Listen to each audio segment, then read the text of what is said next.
Welcome everyone. In this video, I will show you how to create a library management system using Java and JavaFX. So you can add new books, and it appears in here. We can also edit all books. So edit, and as you can see, it changed. We can also delete books, and I'll teach you how to make that. So let's get started. You can find the code on GitHub. It is in the link in the description, and I urge you to download the code and follow along this tutorial so you'll learn the most out of it. I'm using the newest Java version and the newest JavaFX version. I'm also using the newest IntelliJ version. And to get JavaFX, I'm using Maven. If you don't know how to set up JavaFX projects with Maven, the link is in the description, but I will also make a video in the future to clarify it for you. So let's get started with the code. This is the classic JavaFX screen. If you watched any of my JavaFX videos, this is what we have. The only modification I did was this. So we actually save the reference to the primary stage, so we can change scenes. So over here we have two scenes, and the first scene we have is this, and then after we want to change it to the library, and then we will get this primary stage and set scene.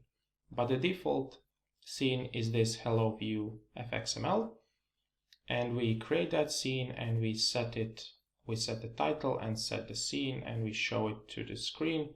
So when we run the app, you can see this is the scene that we want, and when we click start the app, we actually just change the scene and the stage stays the same.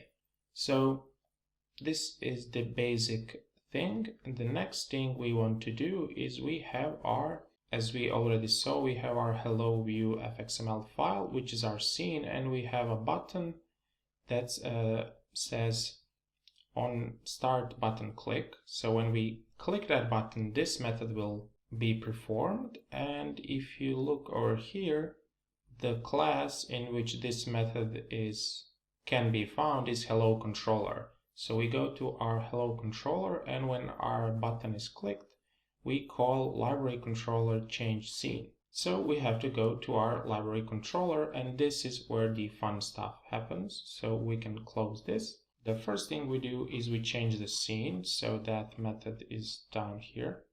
And as you can see, we do the same thing. We load the scene, we create the scene, and we get the primary stage from our hello application, so from here. And then on that primary stage, we actually first hide the old stage, and then we do all the required changes and we show the new scene. So then we get the new scene, which is our library management system. And let's check how this library management system looks with our scene builder. So this is an awesome way to edit graphical applications with Java using scene builder and JavaFX. You don't have to use the scene builder. You can write the code directly in those files over here, but I prefer using the visual builder. And this is the scene that we have. So the first thing we want to do is we want to add new books. We used 4 text fields, and each of those has an ID, and we can get the text that is in here when we click this button.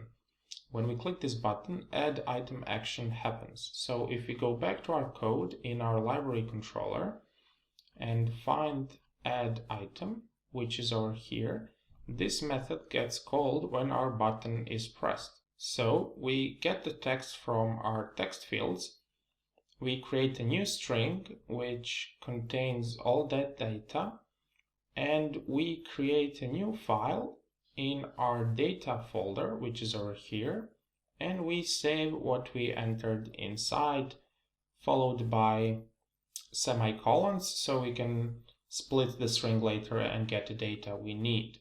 And we write that to a file, and we reset the text in our text fields, and we load books.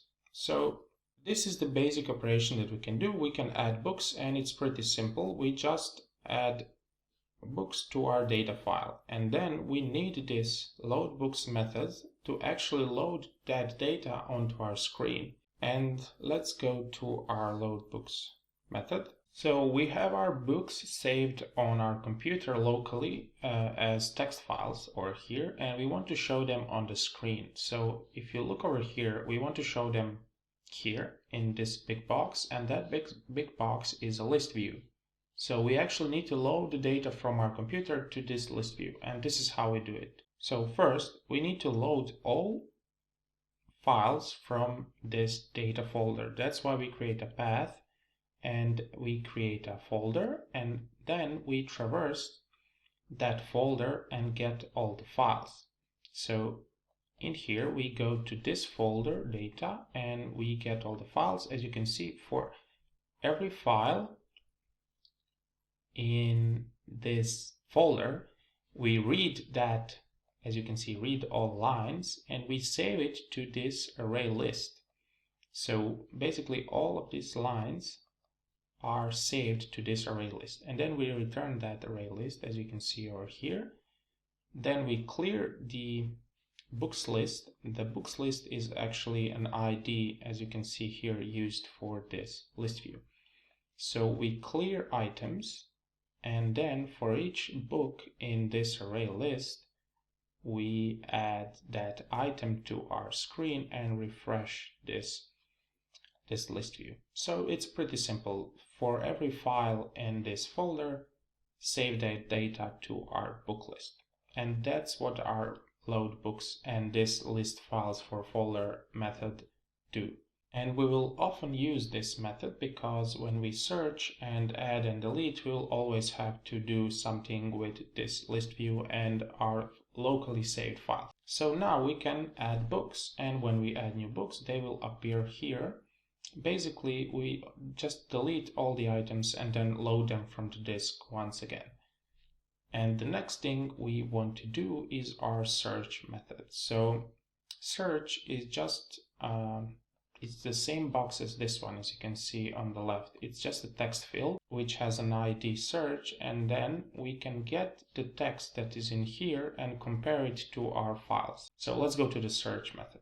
In here we have our search book method, and again, when is this method called? So we have our text field in which we can enter text. This text field has an ID, but also if I scroll down here, as you can see, on key typed we call search book.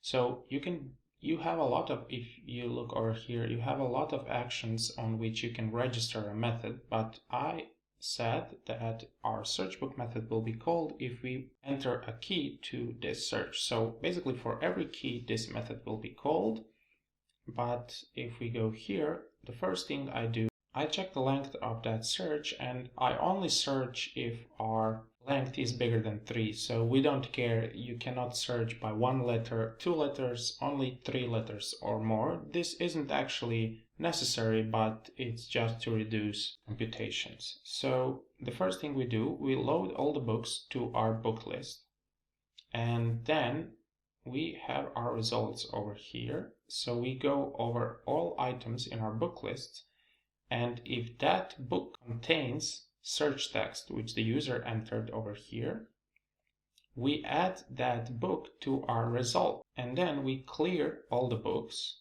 and we only add those which are in our results if our result size is bigger than 0.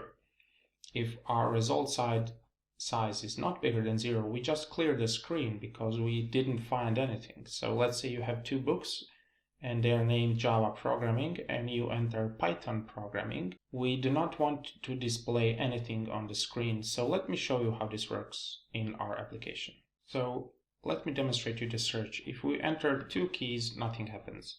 If we press the 3rd key, you can see that we don't have anything, and this is because our results is 0. So we do not call this, and we clear all the items, so everything is blank. And now if we delete this, we again call this search, and this load books happens first always, and we refresh the screen with all the books. And now if I enter learning, you can see that this stays on the screen, but again if I enter some gibberish, we can see that the screen is empty.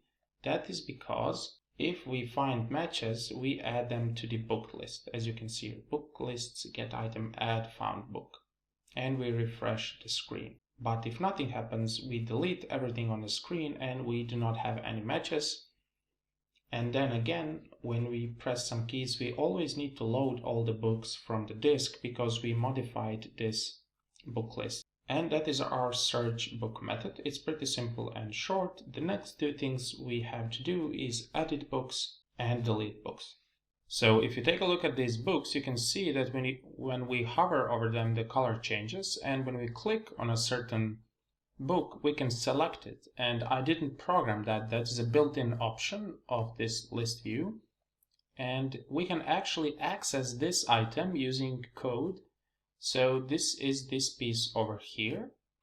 We can get all selected indices. So we do it like this. And now our code has this book saved over here.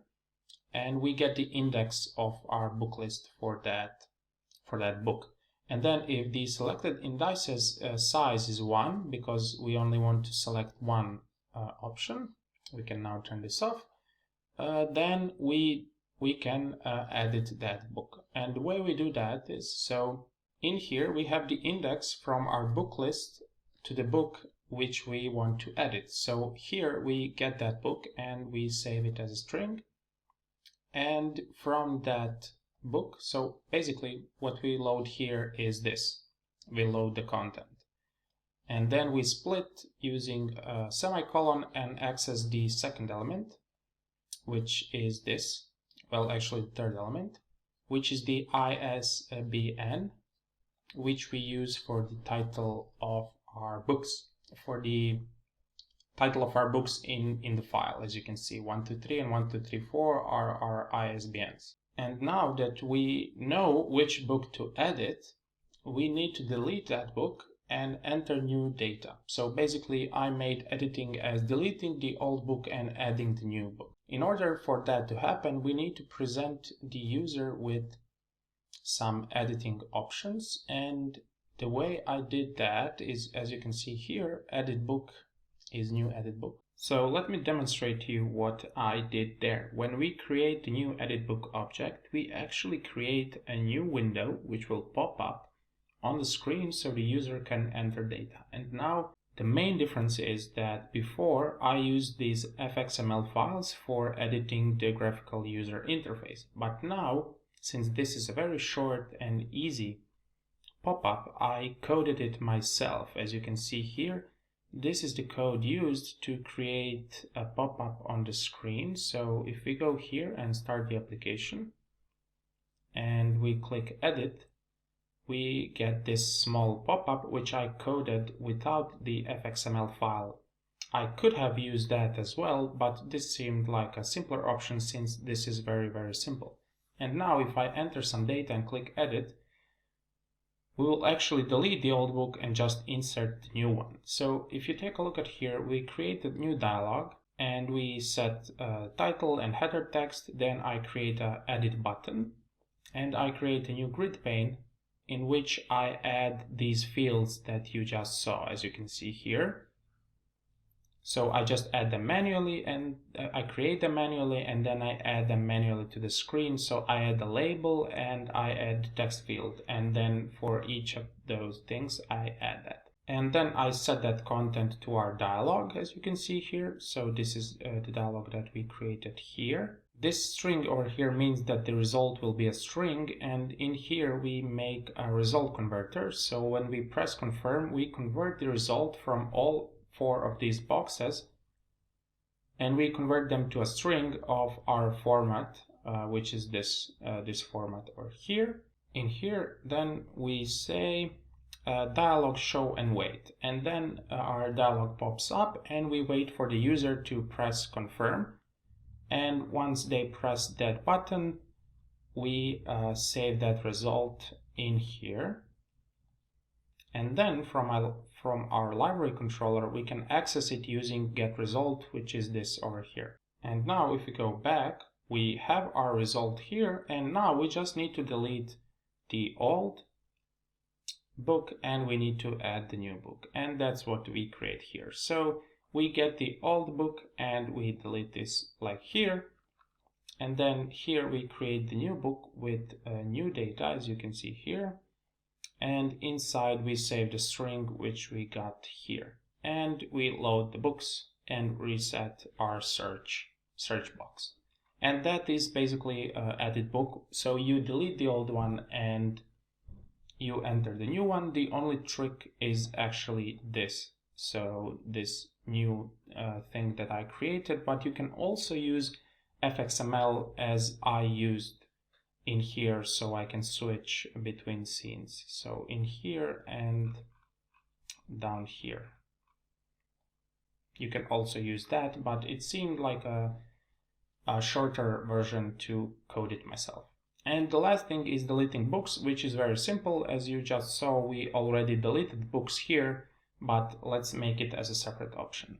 This is our delete book method, and first thing we have to check if the user has pressed the book, because we do not want to allow the user to click delete if they did not press the book. So here we get all the selected books and we check if it's equal to 1 to see if we only selected one book. And then again we get the index of that book. And once we have the index, we get the data from here and we create a path. So our book is located at source main data, old ISBN, which we get from here, and we delete that file. And we load all the books and set the search to nothing. So our delete book is very simple. It's a much simpler version of edit book. If you have any questions, feel free to ask me in the comments. You can find the code on GitHub, and see you in the next video.